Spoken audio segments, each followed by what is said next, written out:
We have been studying Sri Aurobindo's commentary on the Kena Upanishad, and we paused at the transition from one chapter to the next almost a month ago. And so before we proceed with the next chapter, the super life, life of our life, we will briefly see the steps of thought which have brought us to this. Recall that the Kena Upanishad began with a question. Not one, but 4 questions. By whom missioned falls the mind shot to its mark? By whom yoked moves the first life breath forward on its paths? By whom impelled is this word that men speak? What God set eye and ear to their workings? And in asking these questions, the Kena Upanishad is pointing us to something which is the source and the cause of our whole life experience. We think that we are thinking. We believe that we are mind and that we are free in our mind to think as we want. But the reality, it says, is there is something greater, which is mind of our mind, that forms our mind with its limitations, itself free of these limitations. And it is that which sends our mind like an arrow shot to its mark. When we think, when we understand, when we discover, when we have an insight, all of these outcomes of our mind's effort are launched by that mind of our mind, and it is that which ensures that our mind gets to the goal that it seeks. In the same way, the life force within us moves yoked by something greater, which is life of our life. And our word which we speak, which is a creative power, is itself a very reflected, reduced version of the divine creative power. And the eyes and ears in their working also, they hear, they see, and all our 5 senses, by a greater sense which has formed these senses. And so, the Kena is pointing us towards that, and reminding us to realize that by which all these things are expressed and possible. In other words, we, although living in this consciousness where we experience our mind, life and senses and speech, although we think this is all that is, the reality is that we are, or a part of us is, living in a consciousness which is mind of our mind, speech of our speech, sense of our sense, and life of our life. We are not conscious of that though, although it is conscious of us. That is our divine station, that is Brahman, and the Kena Upanishad is asking us to awaken to that, to live from there, to see from there, to think or cognize from there, to experience the universe from that higher station of the senses. Not abandoning this, but releasing this from its limitations in this higher consciousness, which then uses all these as a means, but is not limited by them. So the text of the Kena Upanishad has taken step by step. In the next verse it says, that which is hearing of our hearing, mind of our mind, speech of our speech, that too is life of our life breath and sight of our sight. The wise are released beyond and they pass from this world and become immortal. That consciousness is one of immortality, which is meant to be realized by us, which is our, in a sense, birthright. Because the text of the Veda, of which this is an expression, reminds us that we are children of immortality, and so therefore that is our inheritance. But that consciousness, Their sight travels not, nor speech nor mind. So if we try to see it, we cannot. If we try to speak of it, we cannot. If we try to know it by our mind's process, we cannot. And so it says, we know it not, nor can distinguish how one should teach of it. So how is the Kena Upanishad going to take us to that if there is no way to know it by our current senses or mind even?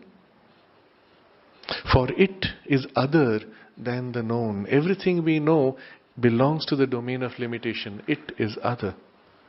It is there above the unknown. It is so we have heard from men of old who declared that to our understanding. Now, having declared that it is not possible to speak of it or to teach of it, the Kena proceeds to precisely lead us to that. And how it does is by showing the correspondence in our consciousness with things which belong properly to that. And for each thing that we experience here, there is something corresponding in that. And so if we take this experience and as if go to its essence, go to its source, backtrack from its particularity of form and get into its essential truths, then as if in a continuity we could ascend and break through to that consciousness. And so, following this, it gives 5 verses which have the same pattern. Each of them, step by step, takes us to that. That which is unexpressed by the word, that by which the word is expressed, know that to be the Brahman and not this which men follow after here. In other words, our creative power of expression is a pale reflection of that.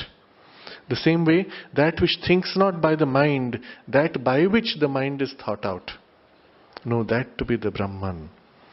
Next, that which sees not with the eye, that which by which one sees the eye is seeing, know that to be Brahman. That which hears not with the ear, that by which the ear's hearing is heard, know that to be the Brahman. And Sri Aurobindo comments on each of these, dedicating an entire chapter, sometimes 2, to developing each of these. And having completed the chapter which deals with the sight and hearing, the next verse is being dealt with in the chapter we will now begin. That which breathes not with the breath, that by which the life breath is led forward in its paths, know that to be the Brahman and not this which men follow after here. So first the mind, first the speech, the creative power, then the mind, then the senses, and now the life energy. But to fully appreciate our description, the discussion on the life energy and life of our life, we quickly look at what each of these has prepared us for. In Sri Aurobindo's description and discussion on the word, the supreme word, which is speech of our speech, he explains that the human speech is only presenting to us a presentation of a presentation.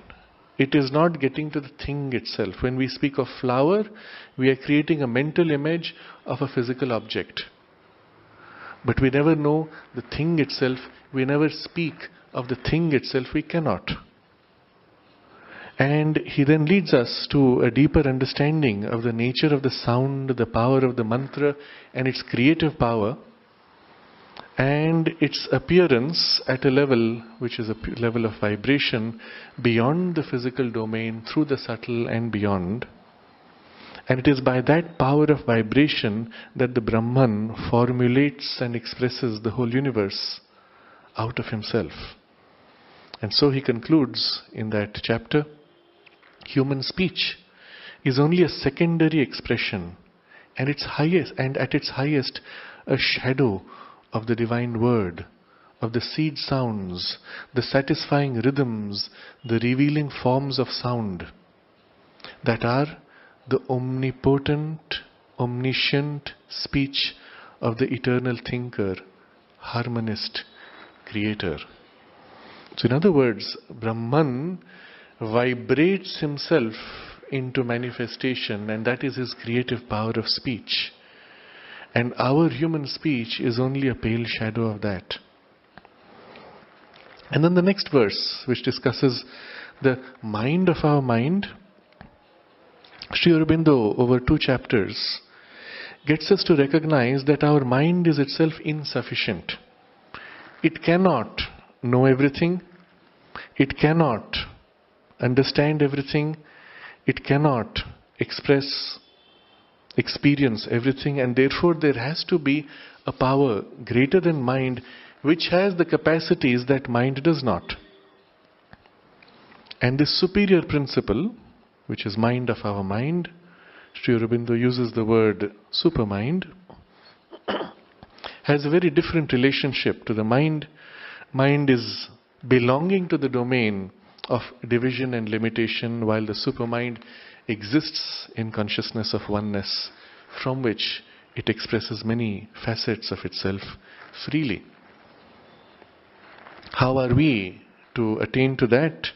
And the means he describes is the constant preparation of the mind by the admission into it of a working higher than itself, until the mind is capable of giving itself up to the supramental action which exceeds it and which will finally replace it.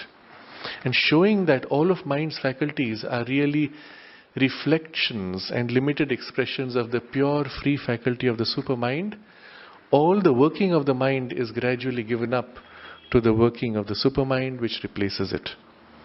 Just as our speech, by stepping back from its coarser form, goes into its essential creative power, so the mind can transcend to enter its mind of the mind. The next 2 chapters deal with the senses. First, Sri Aurobindo shows us that our senses are not merely biological functions, that essentially all sense is perception of mind. Mind perceiving an object through a mental contact and reproducing it. And this itself is part of one of 4 workings of the mind of pure consciousness, which places its own consciousness before it in order to enter in relation and take into itself what it perceives. But this would be sense of our sense. But Sri Aurobindo points out, the Kena Upanishad did not speak of sense of our sense. It deliberately made a distinction between sight and hearing.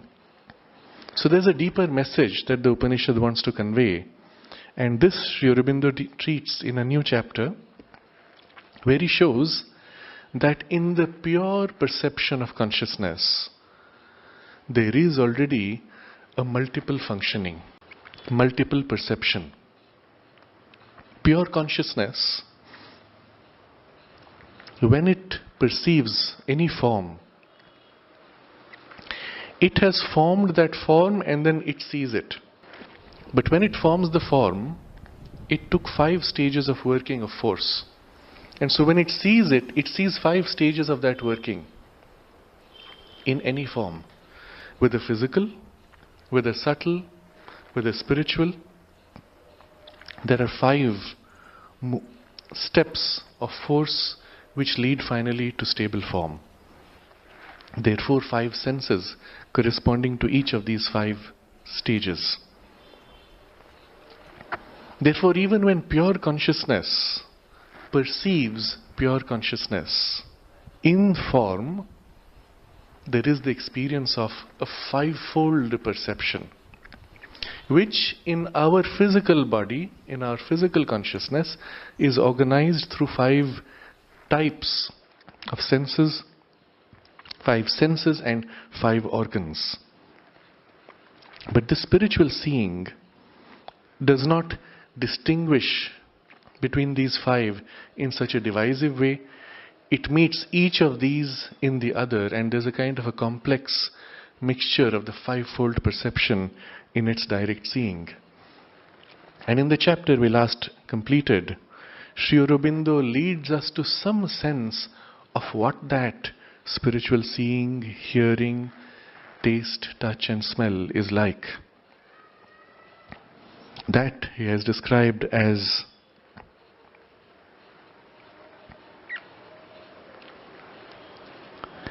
it is that by which the soul sees its seeings and hears its hearings. And the soul meets the world in this way.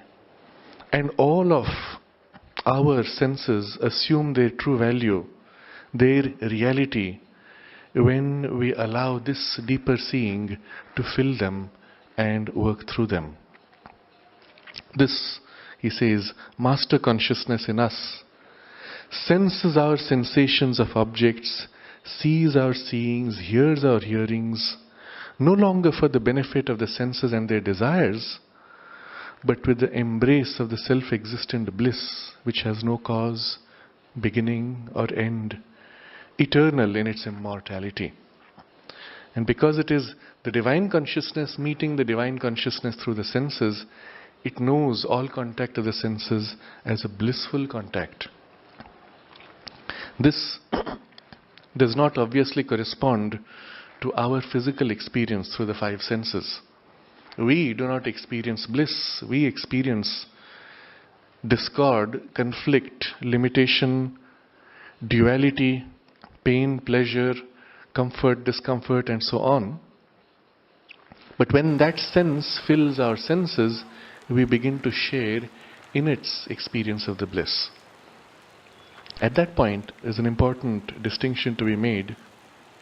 We perceive the secret harmony of the divine in things, but it does not mean that the secret harmony is revealed overtly. When the inner sense awakes, we may still look upon the garbage bin with the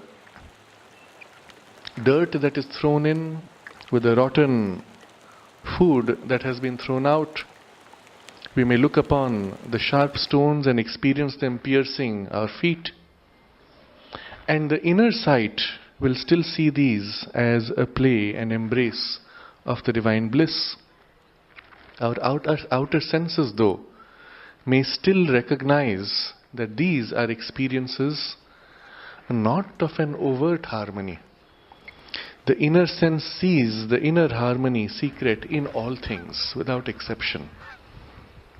But we also recognize that that inner harmony needs to be expressed, to be made overt, no more secret. And that process of its emergence is what we call evolution.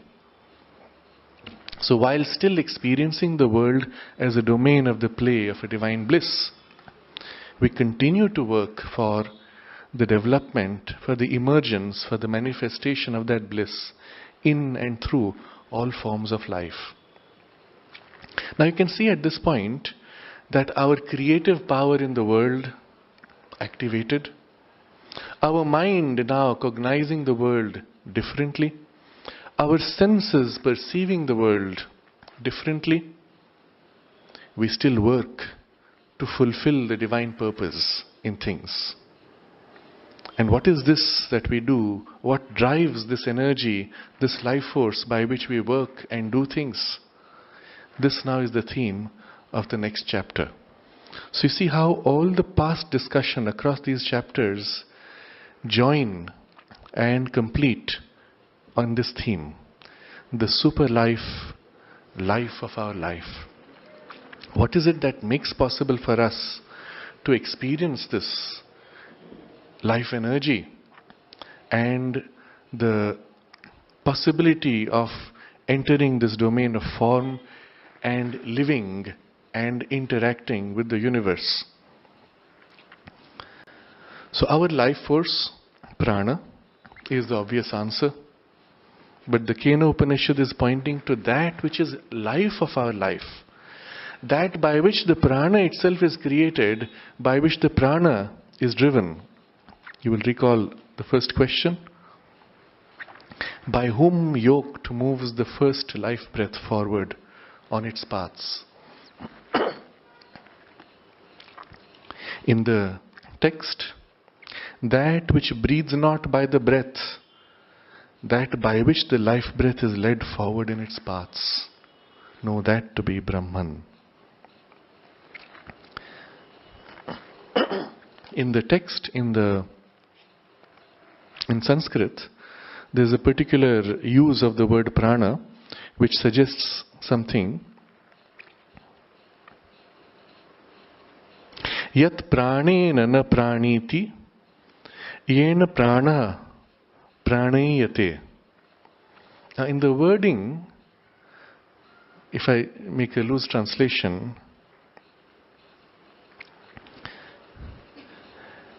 that by which prana does not pranify itself, that by which prana is pranified, if I have to use a coarse way of saying it, that would be the literal sense of it. And if we translate it to English as life force, it does not carry the same sense. That by which life force, that by which life force lives out its life energy, that is the Brahman. And so we need now to look deeply into where this life energy comes from, what empowers it to be life force. And Sri Aurobindo, in the same pattern as the earlier chapters, begins with what we experience and what we know in our own consciousness, in our body, and from there in our mind, and from there in a continuity in the higher consciousness which is super life, life of our life. In that same consciousness from which the creative power emerges, that same consciousness which cognizes by mind of our mind and perceives by sense of our sense. In that will be found life of our life. So Sri Aurobindo begins thus. But the Brahman consciousness is not only mind of our mind, speech of our speech, sense of our sense. It is also life of our life. In other words, it is a supreme and universal energy of existence, of which our own material life and its sustaining energy are only an inferior result, a physical symbol, an external and limited functioning. Now the same argument has been presented in the past when he led step by step to show that there has to be something beyond mind, otherwise we could not explain mind's working.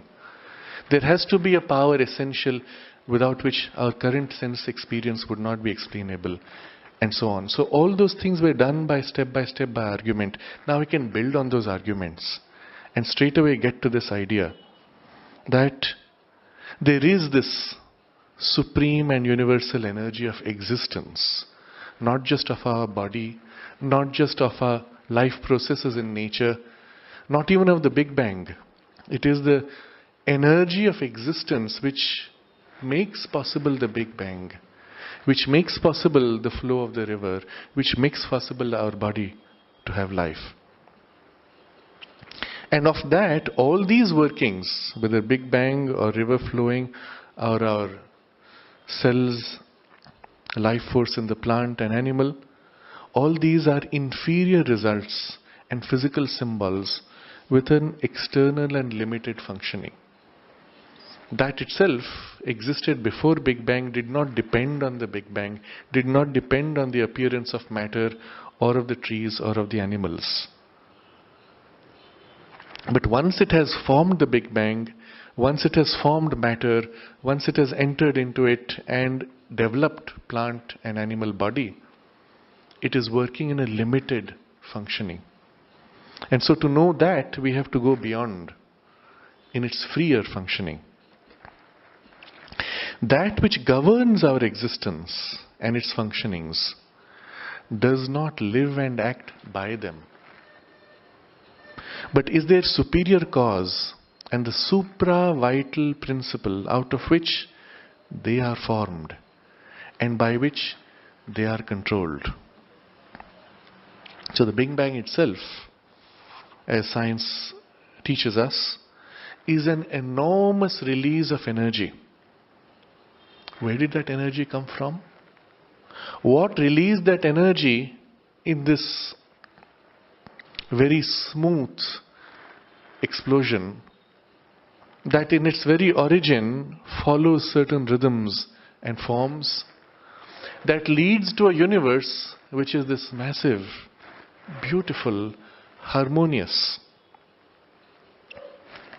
elegant, organized, ordered expression. All of that must have been there already in that which releases the energy of the Big Bang. But if the Big Bang itself is this humongous release of energy, that must be so much more. Because when it releases energy, it does not obviously release all of itself. You will recall the line from Savitri. Sri Aurobindo writes, "This universe," he says, "is the small result of a stupendous force. Itself is therefore their cause, and it does not live or act by them. It has much greater freedom, it has utter freedom in fact," and he uses this word, the supra-vital principle out of which our existence is formed and by which they are controlled. So supra-vital, meaning it is no more vital, it transcends the vital and all the limitations coming with the vital. Now begins the discussion to elaborate and justify the statement. But first we have a problem of vocabulary. The English word life does duty for many different shades of meaning. But the word prana, familiar in the Upanishad and in the language of yoga, is restricted to the life force, whether viewed in itself or in its functionings. So life, of course, we make loosely when we say, oh, this is life. Life is good. We're speaking of something very different. We're speaking generally of the human experience of what life is like. But here, prana has a very specific sense. And so, when we translate prana as life or life force, we must keep in mind this very clear focus. So, it includes both the life force in itself as well as in its functionings. So, when we say prana, we can mean the life energy or its functionings within us, which we also describe as the 5 pranas. The popular significance of prana was indeed the breath drawn into and thrown out from the lungs. And so, in its most material and common sense, the life or the life breath. But this is not the philosophic significance of the word as it is used in the Upanishads. So even today, you will see when people speak in the vernacular, either in Sanskrit or in any of the derived Indian languages, you will find they refer to the breathing as prana. Pranayam meaning control or mastery of breathing, indirectly life breath. Or someone will say, increase your prana, meaning increase your vitality.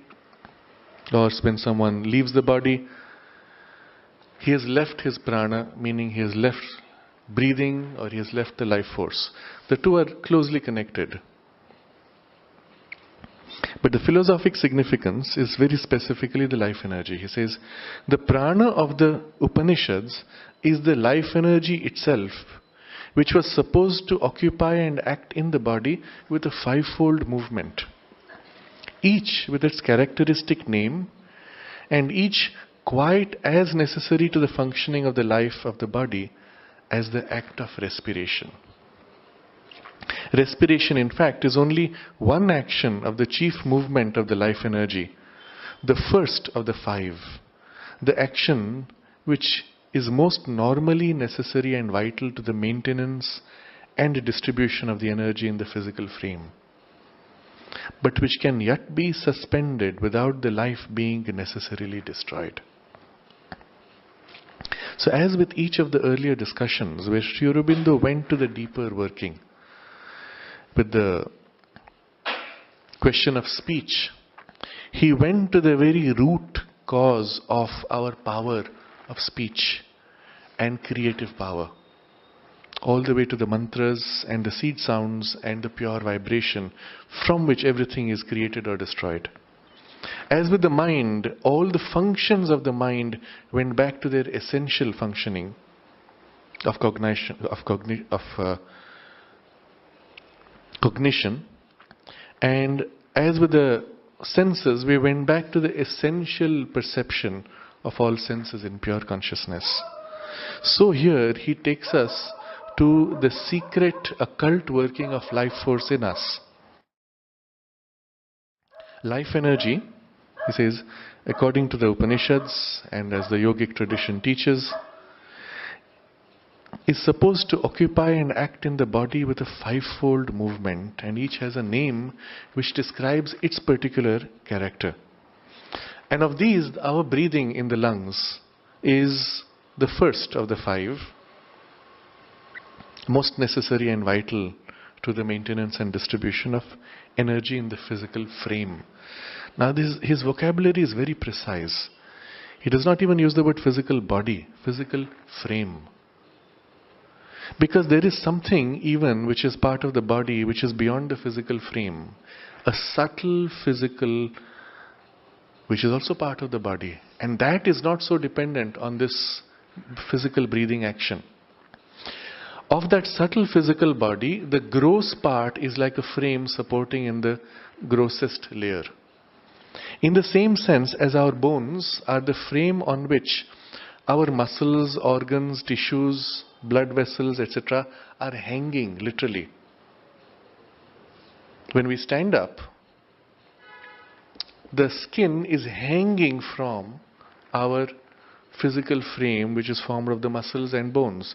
The muscles themselves are tied to but hanging from the bones. If suddenly the bones became jelly, our body would just squish under its own weight like jellyfish. That is the frame supporting everything else. But our reality of experience is not our bones. It's only the supporting frame. Our reality of experience is much more the muscles which allows us to move, is much more our senses which allows us then to reach out to act as well as to perceive. And in the same way, in the relationship between the gross physical and the subtle physical, both are in the domain of the physical. The gross physical is like the frame supporting the much more real physical life that we have in the subtle physical, but of which we are not entirely conscious. So just this one word, physical frame, is suggesting so much. So this breathing which we have in our lungs, the first of the five operations of life force in us, in the body, is the action which is most normally necessary and vital to the maintenance and distribution of the energy in the physical frame. If this life breath is stopped, it disrupts very quickly the maintenance of energy and the distribution of energy in the physical frame. Now, modern science studying the biological working recognizes that each time we breathe in, we are taking in air, and of course, primary component for that air is the oxygen. And then there's a whole system of the blood flowing which distributes this energy into the rest of the body, which then keeps alive all the cells which make up the body, in the muscles, in the bones even, all the way through. If now suddenly this breathing is stopped, or the air that we breathe in does not have the necessary oxygen, the intake and the distribution is affected. After a while, we find our body becoming a little weak, our mind becoming dazed, and then gradually the body functions begin to be less efficient. After a while in the blood, there is the accumulation of certain toxins which are unable to be cleared out by the body system, and so on. There's a whole gradual process by which the body is unable to continue in its normal functioning, beginning with the breakdown of cells. Because the body senses this breakdown, it immediately starts a reflex action of gasping, trying to take in more air to make up for something which is lacking. But what is it taking when it breathes in? Oxygen is obviously the component which is measured physically, but what is oxygen itself, we could ask. What are we taking through the oxygen? And that's where we get to a deeper principle. And so he says here, but which can yet be suspended without the life being necessarily destroyed. So this breathing action can be suspended. We see this in certain Hatha Yogic practices, and in Hatha Yogis who have mastered the life breaths and are able to break the barrier between the gross body and the subtle physical body. They are able to draw in the life force, keep the body going even after suspending the breath. In the Hatha Yogic tradition, they point to the example of the tortoise. The tortoise takes one breath, dives into the water, can stay immersed for long periods, hours at a time, go down very deep into the ocean and continue quietly swimming serenely. And then gradually it comes up and releases this tiny breath and takes in another fresh breath. Now if you consider the quantum of oxygen that it took in, it would not explain this long period of the diving and the continuous swimming, as if nothing has happened. And they look upon that and show that as an example and do certain postures and practices which are in fact an attempt to replicate what the tortoise does internally, energetically. Now you'll see the tortoise is never excited. It is never running around. It is never agitated. It can walk fast. We have stories as children, we say the hare and the tortoise is moving very slowly. It can in fact move quite fast. But its normal tendency is to be always in a state of relaxed alignment energetically. And so even when it moves slow or it moves fast, it is never agitated or disturbed. And there we get a clue. When in our energy there is a disturbance, when there is an agitation, then our body as if quickly uses up its store of energy and loses the link of the source of the energy. In the practice of pranayama, we are taught gradually to increase the duration of holding the breath. And while in a normal state, a person may perhaps be able to hold the breath for 15 or 20 seconds and then gets a little, finds himself gasping for fresh air. Very quickly, within a month of practice, you will find you can extend this to 1.5 minutes, sometimes even 2 minutes. And in a few more months, you might go up to 2.5 or 3 minutes that you can hold your breath.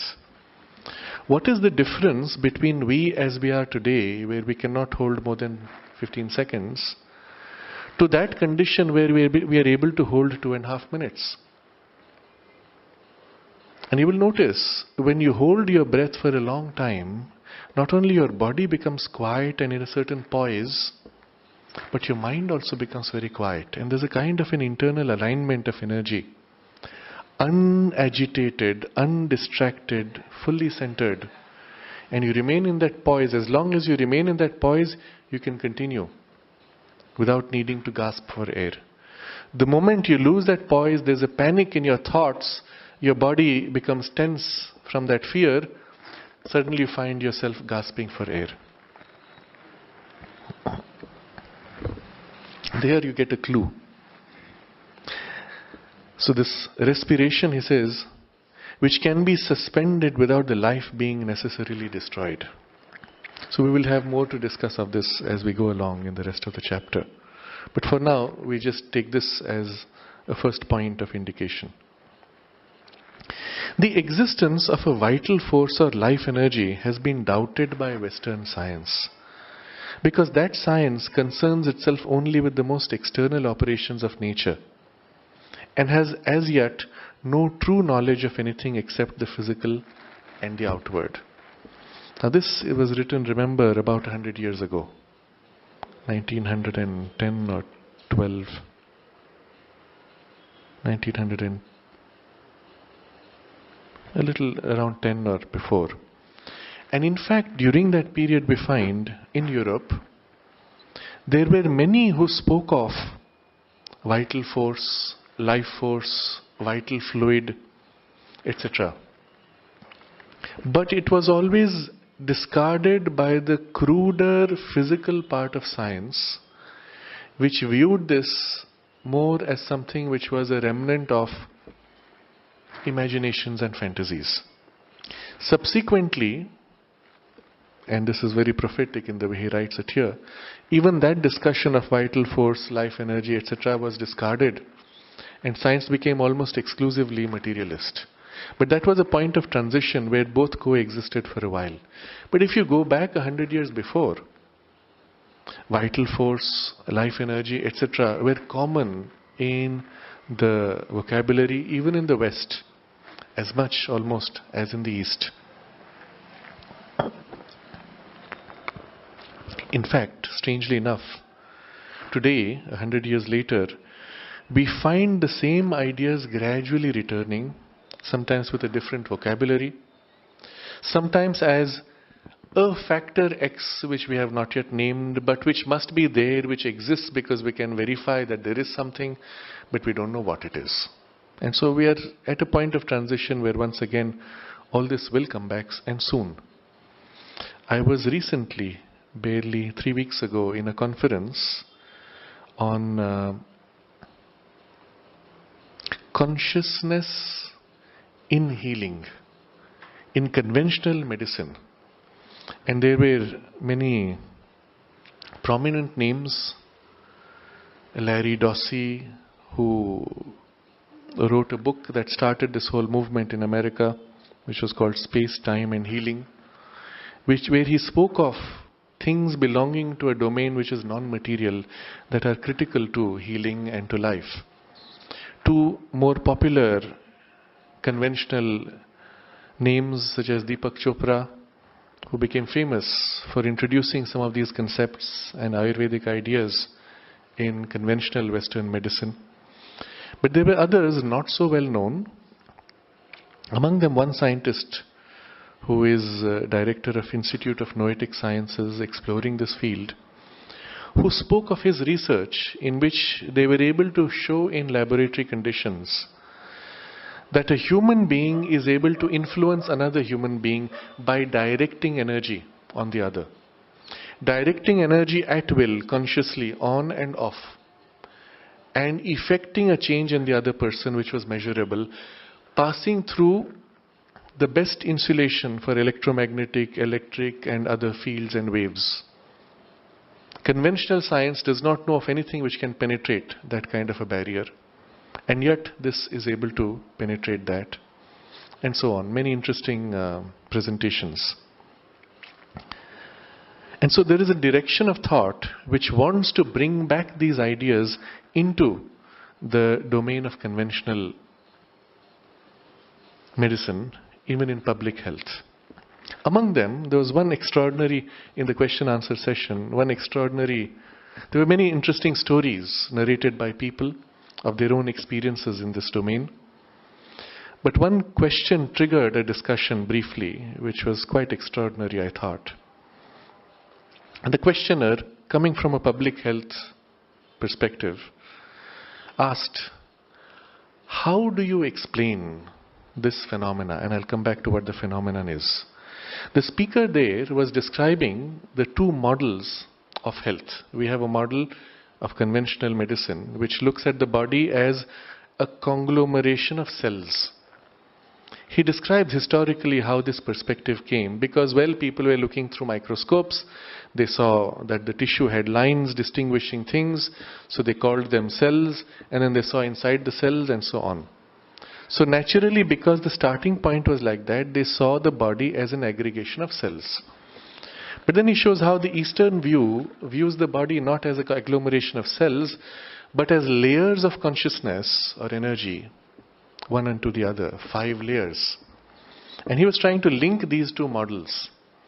And he showed how, if in the conventional medicine, instead of looking at the cell walls as the defining element, they had looked at the flow of material and energy across the body, then we would have come up with a very different model which would be closer to the yogic and Ayurvedic model of the human being. It was a very interesting discussion which immediately brought forward the truth that it's not cells which make us what we are, but the life energy working in the cells and through the cells which make possible the human being, which hold the totality of the human being together. So after this came an unusual question, and this was from a public health professional who said, how can you explain this observation that in certain cases a patient can change completely the biological working depending on his internal state? And in this case he gave the example of a person who has multiple personalities. And in one personality the person has diabetes. In another personality the person has asthma. When the person switches personality and goes into the asthma personality, he is completely free of diabetes. He can eat all the sugar he wants, the body functions normally. He switches back to the diabetes personality and suddenly he finds he has he is free of asthma. All symptoms are gone. The greatest stimulation to provoke asthma doesn't work, but he has diabetes. And sometimes the switch can happen over days. How do you explain that instantly the body can be free of asthma or can be free of diabetes, which is supposed to be a hereditary disease, which is supposed to be incurable? You can be instantly free of that and have it switched on instantly. And the person who was the speaker said, the only explanation we have is that our current model of the body is not sufficient. That we have to recognize that the energetics of the body are far more important than the biological functioning. And switching the energy can change instantly the biological functioning. That the root cause of asthma and diabetes is not in the gross body functions, but in the energy functions. That is the only explanation we have for such an observation. And he said we have to accept that. And of course they have to always conclude with, but more research needs to be done in this area. Which is true always. But it's coming, you see, in the cutting edge of the thought, of exploration, of biology and the physical sciences even. We're looking once again at these deeper truths, without which so much of our phenomena of life cannot be explained. But as long as science concerns itself only with the most external operations of nature, of course, you don't need life force. You have energy exchanges between cells transported by chemicals and so on. So Sri Aurobindo now explains what is the nature of this life force.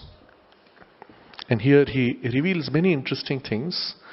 Some of them, as is very characteristic of him, are very condensed statements, a few phrases, keywords, which point to so much more. And if you have the background, you recognize what he is referring to. And he brings together a huge mass of knowledge and places it in clarity and in harmony with the whole. So this prana, he says, this prana, this life force, is not physical in itself. It is not material energy, but rather a different principle supporting matter and involved in it. Now when we speak of material energy, that is not prana. It is a different principle. And by material energy we will say, well, the chemicals, the glucose which is burnt in the cells. Or in your mobile phone there's a little battery which is being charged. It soaks up energy and then it releases the energy as electricity and so on. There's a chemical interaction process. All of these would be in the domain of material energy. An object falls, there's an impact. The hitting is a transfer of material energy. So this prana is not physical in itself and it is not material energy, but a different principle supporting matter and involved in it. So now we have to look behind to something which is involved in matter and supporting. Without it, matter could not be what it is, would not act the way it does. So Sri Aurobindo continues, it supports and occupies all forms, and without it no physical form could have come into being or could remain in being. So prana itself doesn't need physical form. It supporting makes possible physical form. It entering makes physical form behave as it does. It withdrawing, the physical form would dissolve, could not survive. Physical energy is in the interaction of physical form with form. Prana is behind that. I'm reminded of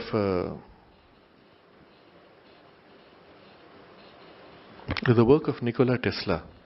In the rest of the chapter, in the rest of this paragraph, we will refer to that again. Tesla was, in my estimate, a vibhuti who came at the time of the action of the avatar to articulate and to bring certain possibilities on earth, especially in the domain of physical sciences.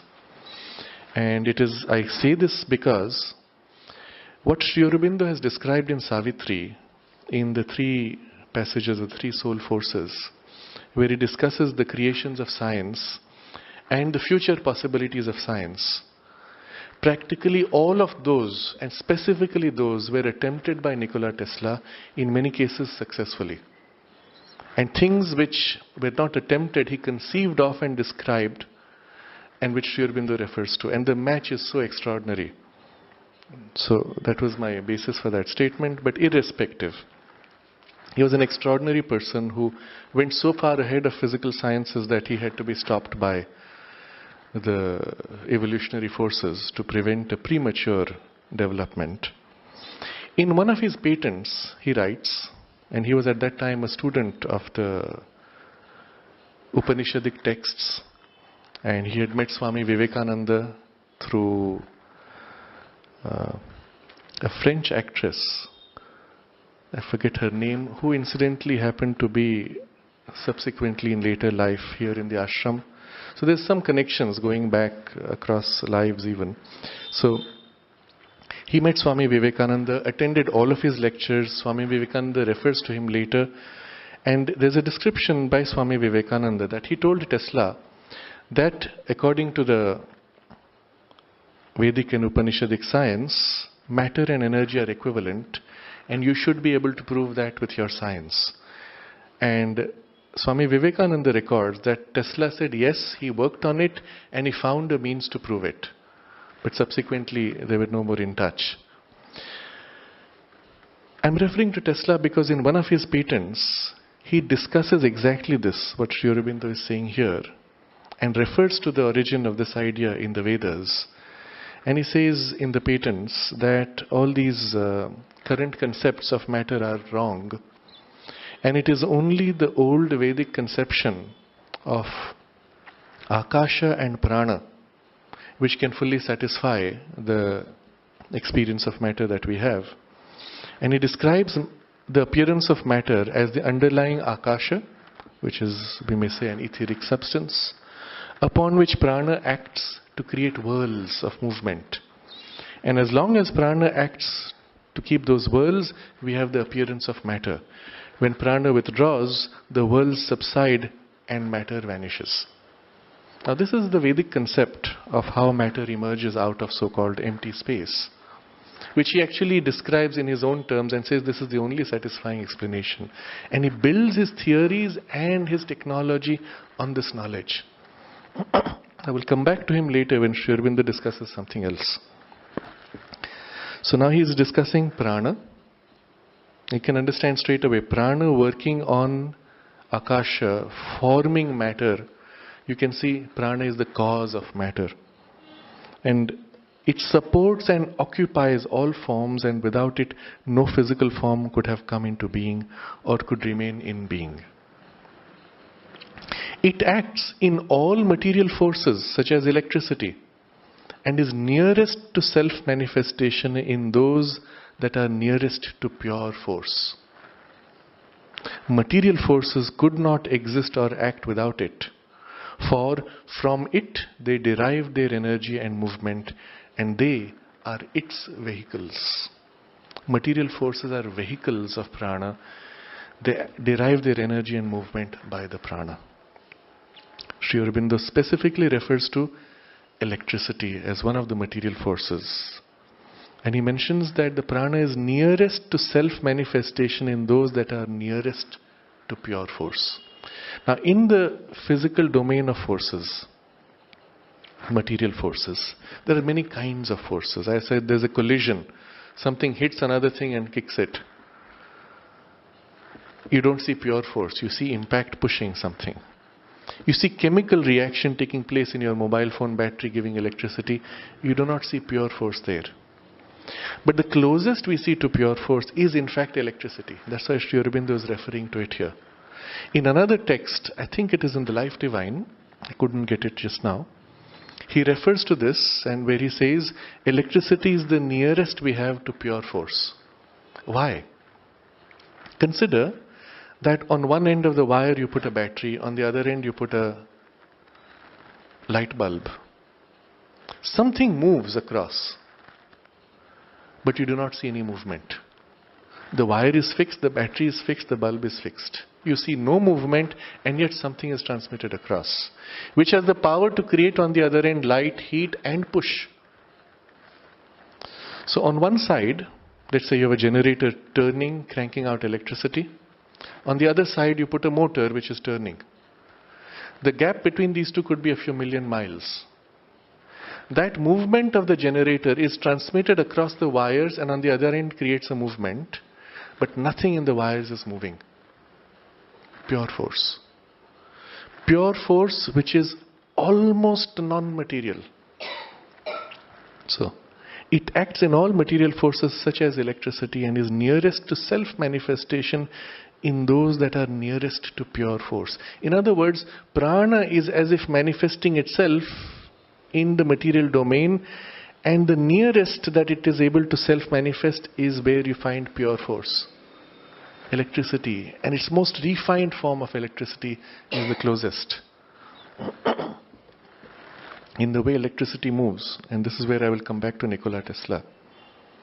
He was the father of what we call alternating current. Before him, everything was direct current. You pumped electricity one end, it came back through the wire, and you had to pump very hard to get it great distances because somehow the wire used up the electricity in the transmission. What Tesla did, he brought about an alternating current. Now consider, imagine a pipe which goes a long distance and comes back. You push water, you have to push all the way for 1,000 miles and keep the force which is being lost by friction, keep it until it comes back.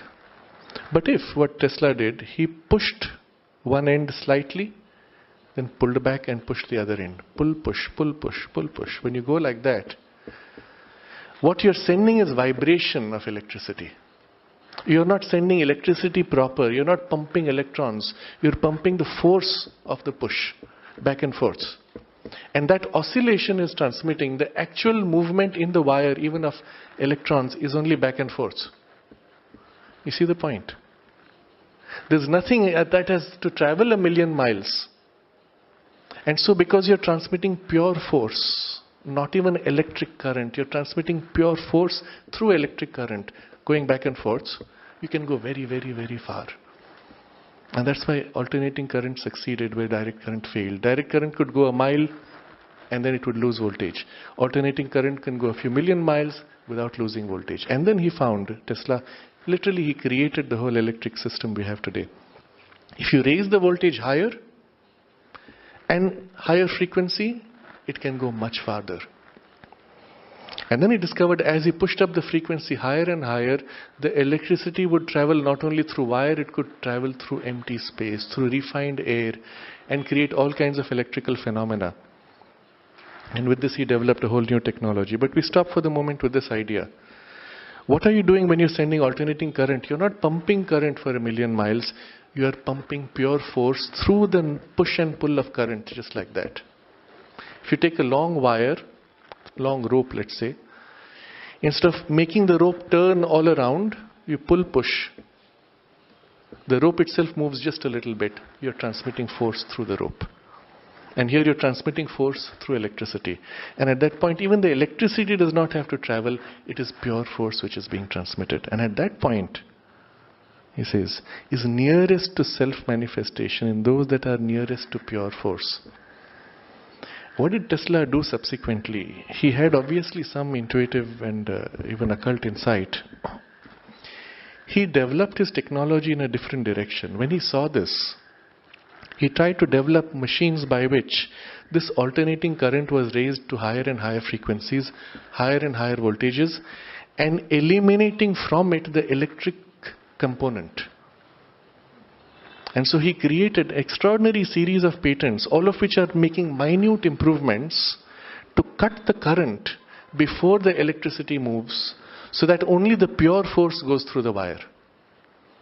The result was, he was actually able to create a device that pumped out, so to say, pure prana, or the closest physical manifestation to prana that was possible through pure electricity. A device that, he said, in the descriptions of it, when you placed it, it was only single wire at that point. There are no two wires required. It's pumping and then cutting off repeatedly the electric component until pure gaseous form of electricity was emerging. This could be placed on the body and it had tremendous healing effects. If it was placed on the body in a certain way, a person would have deep sound sleep, wake up completely refreshed. If it was placed in another way, at certain frequencies, it could create heat and warmth inside the body. It could cure ailments and all kinds of things. He in fact expected this to be the standard means for healing in all homes. And so this, I give his example because he actually worked in this direction of experimentation. So we take it as a digression perhaps, but it is indicative and suggestive of certain possibilities of how prana could be tapped by physical and electrical means. But also it highlights the relationship of prana with electricity and physical force and energy. We complete the paragraph. But all material aspects are only field and form of the prana, which is in itself a pure energy. Their cause and not their result. Everything finally resolves itself, therefore, to prana. All material aspects are only field and form of the prana.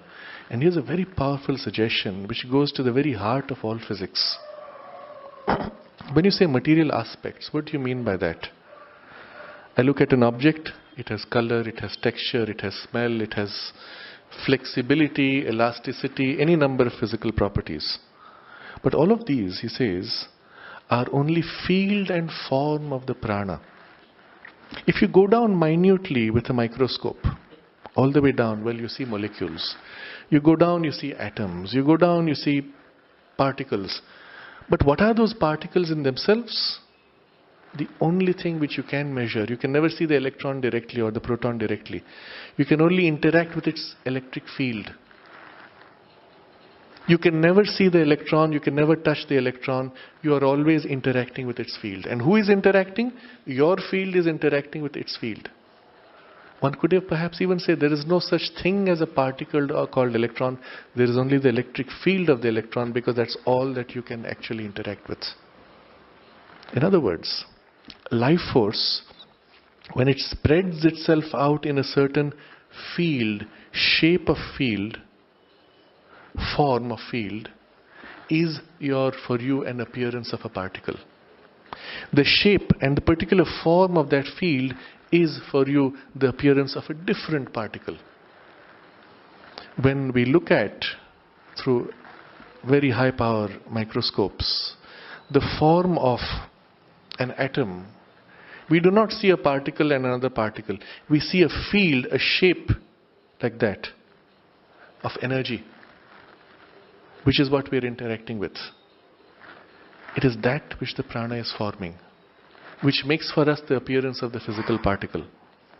And you see these two words, but all material aspects are only field and form of the prana, which is in itself a pure energy, their cause and not their result. Now, if you look at everything in matter, the color is the way this particular field and form of prana causes light to modify when it touches it. That gives you color. The elasticity is the way the field and form of these different particles entangle with each other. If they are loosely entangled, we find it's elastic. If they are tightly entangled, we say it is rigid. All properties of matter resolve themselves to field and form of prana, which is in itself pure energy. Their cause and not their result.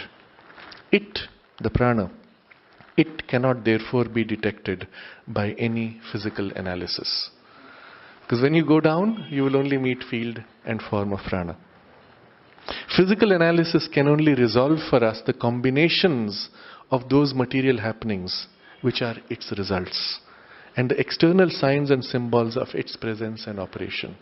In other words, you'll see all these combinations of forms and fields, and that's all you can go to. And they are signs and symbols of the presence and the operation of prana in this way. Now, the moment you come to a recognition like this, your whole perception of matter changes. And considering that this prana energy can be wielded by you consciously, it opens up enormous possibilities in the material domain. Things like materialization, dematerialization, teleportation, transmutation, all of these become almost as if child's play. Oh yes, you just have to modify the arrangement and working of the prana inside. Everything else will be automatically the result. As long as you're operating on matter through material processes, you're limited to the so-called laws of physics. When you operate upon matter through its cause, which is prana, you are causing those laws. Remember, through prana, you can modify those laws and do anything you wish. A favorite story which was narrated to us by somebody who knew this scientist in Calcutta. He said this scientist in Calcutta went to the Himalayas, saw somebody meditating on a mountain and said, "Why are you wasting your time? Look at our science, how much we have discovered." So this semi-naked sadhu picks up his kamandalu water pot, places it in the air and releases it and says, it's left hanging there. And he says, "Can your science explain this?" And the scientist was so shocked, he went back, resigned his job and became a disciple of the sadhu. And we were commenting that it was a pity. I would have much preferred if he had united science with this deeper knowledge rather than abandoning the pursuit of science. But anyway, the point being that prana operating directly forms the laws that become the basis for the physical working. So,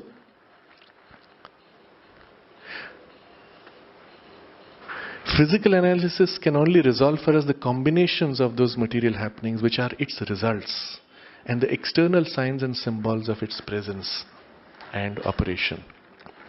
You may recall also the incident of Kavya Kantha Ganapati Muni, who was Kapali Shastri's teacher earlier, and the story from his life where he was living in the houses of poor people who were his devotees. He would narrate stories from the Puranas to the children, and because he knew he was drawing on them for his food and shelter, he had to give something back. So he asked for a 1 anna coin. In those days that was a lot.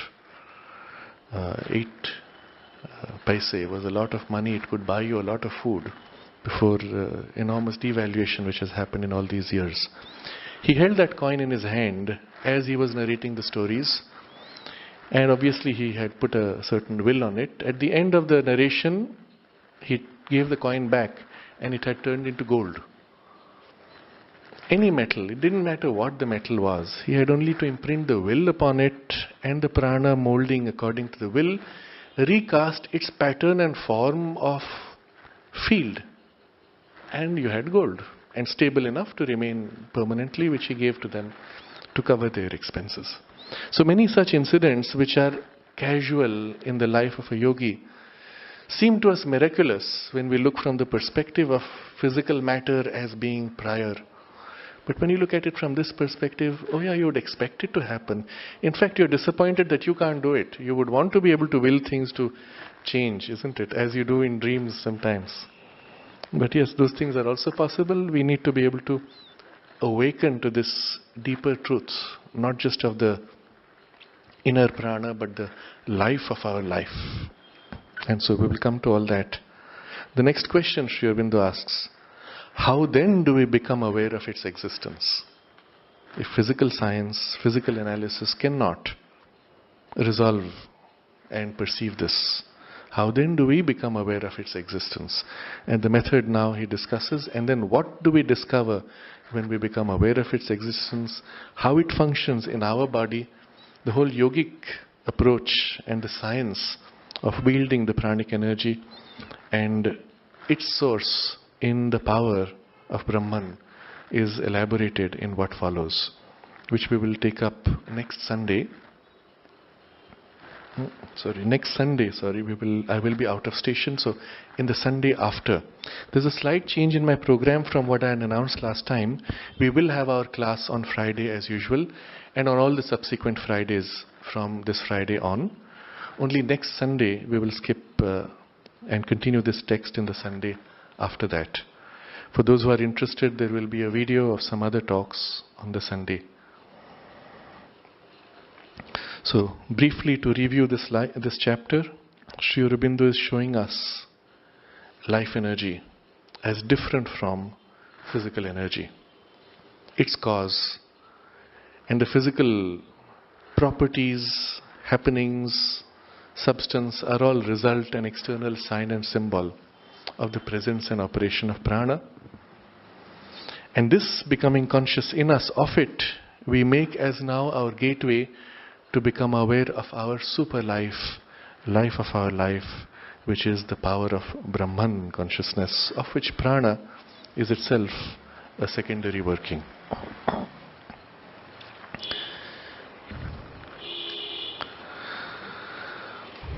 We can meditate on this briefly.